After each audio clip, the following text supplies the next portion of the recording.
today, darlings, we're going to do relationships that elevate, choosing your circle.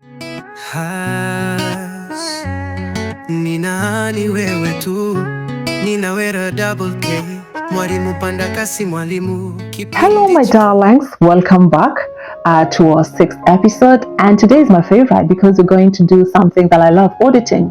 So today, darlings, we're going to do relationships that elevate, choosing your circle wisely. And in the beginning of these episodes, we did inner audit. And today, we're going to look on relationship auditing. I know that, we've spent time with certain people that drain us, others fill our lives. And today, we're going to learn how to stay away from the drainers and how to work, what to do so that we can elevate our relationships and we connect with the right quadrant of people that are out there. And, your circle is either an elevator or an anchor. So who you work with is going to shape what you become in your future, and also the things that you attract into your life, and also what you're feeding into your mindset. So who are you working with, darling? So anyways, let me talk about the power of relationships. So relationships, they are mirrors. They reflect your mindset, your habits, your standards, your everything, pretty everything. And the people closest to you influence the belief system, what you think is possible, your habits, your patterns, your daily choices, and also your emotional health or even wealth. So, and when we look at the biblical motivational anchor of it, in 1 Corinthians 5:33, it's bad company corrupts good character. So who are you hanging out with? Who is your tribe, darling? Who is the last person that you talk to before you go to bed? What do they say to you? Do they drain you? Do they motivate you? Do they inspire you? Do they push you? Or do they put you down? That's up to you. And now we're going to the step that I want us to really be very keen about that. I'm going to talk about the 4 categories of people in our circle. It's up to you to, you analyze. So who are you hanging out with? So first and foremost, we have the lifters. We have 4 categories. We have the lifters, we have the drainers, we have the complacent, and we have the visionaries. And we're going now to talk more deeply about these 4 circles of people. The lifters, these are the encouragers and the builders. They cheer you when you doubt yourself, when you feel that you can do it. They pour into you. They speak life into you. They give also constructive feedback without even tearing you down. Because most of the times we have friends that gives us feedback, but it's all about trying to pull us down and who do you think you are? You couldn't have done that. Have you had those moments? Because I've had those kind of people. So lifters, they celebrate your wins, even the small wins. Genuinely, they clap for you. And being around them, it makes you feel lighter, braver, confident, worthy, and even more hopeful. They build even your belief, and they give you, they speak life into you. Really, they just, they let you bloom. When they see you blooming, they're clapping. They're there for you. They're sometimes even running the race with you, just because they just want to see you go higher. So this kind of a person, or this kind of a friend, is who constantly reminds you of your worth when you feel discouraged. When you're down there, they come and show you exactly the kind of a person. They speak, they tell you your strength, they show you your worth. And the coaching tip I'll give you here: identify 2 lifters in your life, nurture those bonds intentionally. Let me go to the second category, which are the drainers. These are the energy vampires, always negative, Whenever they come to you, they don't come to you with something that's going to build you, something that's going to make you lift your spirit. They come with complaints. They always come with gossips. And most of the time is when they play the victim. They rarely listen, but they always demand your attention. So these are people that are going to just leave you feeling emotionally, mentally, physically drained and tired.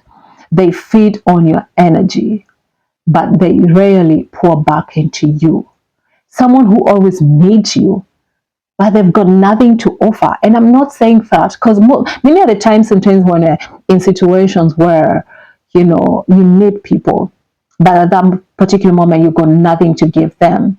But I'm not saying, for instance, like when it comes to, obviously, even that's a wrong thing to say, because we can give even support. Just emotional support is also something. So when I talk about the drainers, I'm talking about people who don't give you back, who don't pour into you. They always take. They're always calling you for taking, taking, taking. There's nothing they're giving in return. Nothing whatsoever. So you're not balanced. That relationship of yours is, it's not balanced whatsoever. I still believe that the relationships that you have with people out there has to be balanced. You give and take, you give and the other person take, then gives you, then you go round like that.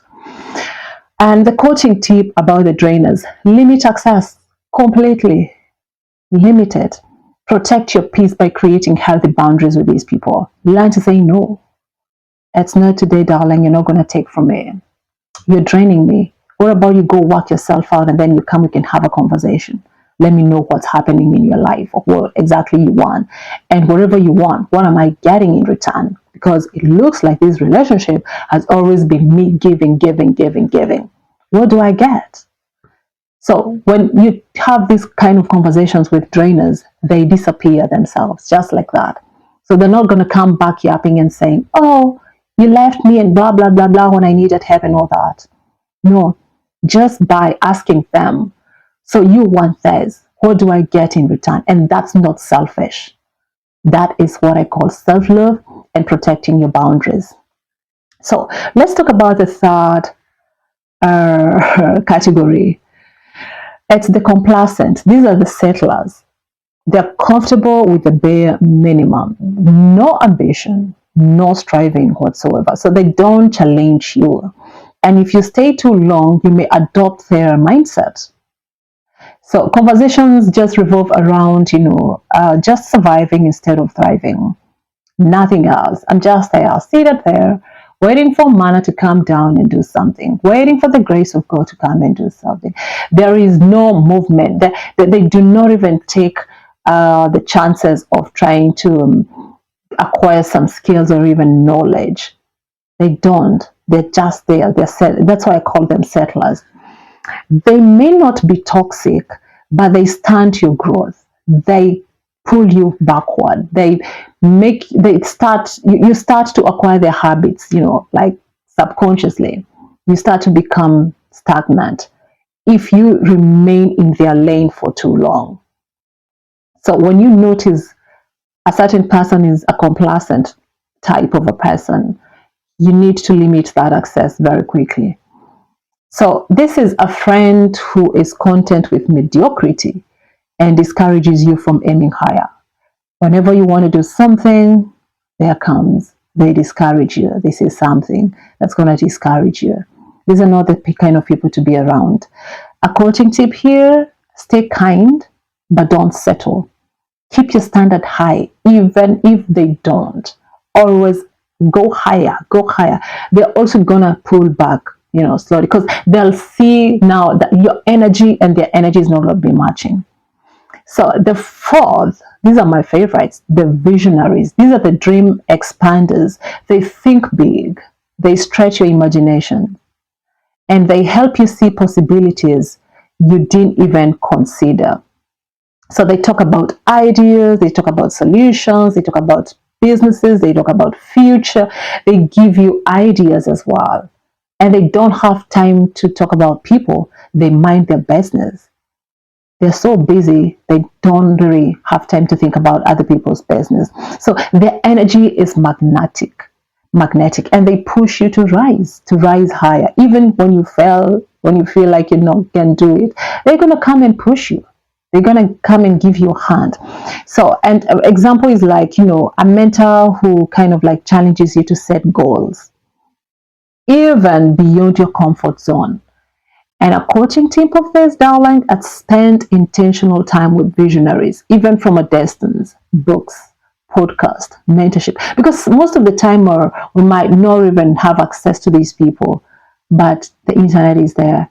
You might have access to that. Maybe they have a YouTube channel, maybe they have a book, they have a podcast. Spend time listening to their ideas, to what they're saying to the world, what the stories they're talking about themselves, how they started and how they've been able to win in life. Spend more time, doing that. So I want us to remember that your circle has these 4 categories.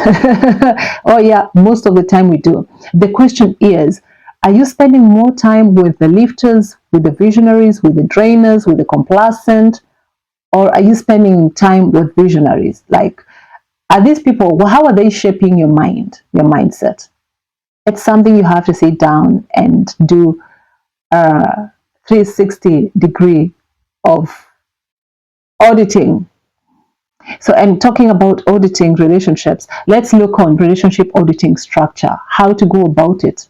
Step 1, you need to identify your circle. You need to write down 5 to 10 people you spend most of your time with. It doesn't matter if it's family members, colleagues, mentors, friends, etc. Remember, proximity equals influence. So who has the loudest voice in your daily life? That person is going to have a lot of contribution in your life. And that person is going to either drain you, elevate you, or pull you down. So you have to sit down and look at the person that has the loudest voice in your daily life. Step 2, categorize. And this is where circle mapping comes in. So you need to place each person in one of the 4 categories. The lifters, where we have the encourage, support, and celebrate you. The visionaries, where we have push you to grow, they expand your thinking. Complacent people, content with mediocrity, they keep you stagnant. Drainers, toxic negativity and energy sucking. You can even create a quadrant, 4 quadrants. So you do that. Step 3, evaluate the balance. Ask, how many lifters and visionaries do I have? Write them down. How many drainers and complacent voices dominate my space? What's the overall energy balance of my circle? Uplifting, neutral, or draining? Step 4, reflect on impact. And I'm going to share with you the journal prompts. So when I leave their presence, do I feel inspired or depleted? Do they celebrate my growth or resent it? Am I free to be authentic around them? Do they push me towards my vision, my goals, or do they keep me small? Do they keep me stagnant? Step 5, you set boundaries and you adjust accordingly, darling, accordingly. Choose, I need you to, before you even go there, limit access to drainers. You don't need them, you need to cut them off. But, or maybe sometimes you might not really cut them off because they might be family members, but you just need to reduce their influence in you.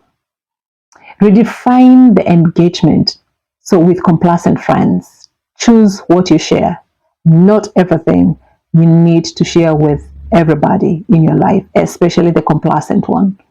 You can share with the visionary, but not the drainers and the complacent. Strengthen connections with lifters and visionaries. And seek new circles of people. Mentors, growth groups, network. There's technology came to make our work easier. It's not like a long time ago where probably someone might not even have money to attend to a business forum and all that, but now you can get access to people so easily. So step 6, let's create your elevation plan. So choose to relationships to nature deeply this season. Choose to boundaries to implement, immediately, today, right now, this moment, as you're listening to me. So intentionally, I want you to add at least one visionary voice through mentorship, through a book, through a podcast, through a community. Do that. Be intentional about that and see how your mindset will change. The kind of people that you even listen to when you get up in the morning, when you're having your breakfast, who are you listening to? What kind of a podcast, what kind of a talk are you listening to? That is going to be, I mean, like, not even build you that instantly, but it's going to give you ideas you might have to apply later in the future. You might need that lesson, whatever lesson you're going to learn from them. Step 7, commit and re-audit regularly. I love auditing my relationships. And if I find someone is a drainer, complacent, I try to limit access as much as I can because it's for my own good. It's for my own betterment. It's for my growth. It's for my success. I don't want to be surrounded by people who are just going to be taking from me and there is no pouring back to me when need be. So relationships shift with season as well. We need to understand that. What elevates you now may not elevate you in 2 years. So that's why it's good to audit regularly. Because people change, other people go forward, others backward. Other people don't want to, they just want to stay stagnant. So you need to re-audit on regular basis. Commit to doing a relationship audit every 6 months. It's important. Look at the past 6 months that I met this person. What have happened? What have changed? What have I gained? What are we doing with each other? What benefits am I helping them as well to grow? Because other times you might be on the other side of being a drainer. You're just taking. So it's good to audit every 6 months. And the affirmation here is I honor my pace, my growth, my purpose, my calling by choosing my circle wisely. And, by doing that, when you choose your circle wisely, you are destined for success and growth and elevating. And that is it, my darlings. That's the end of our 6th episode. And I'll see you next on a big topic that we're going to be talking about. I think I wrote it down here because most times I just forget. So we're going to do investing in yourself on our 7th episode. And yeah, until next time, see ya and have a lovely week ahead.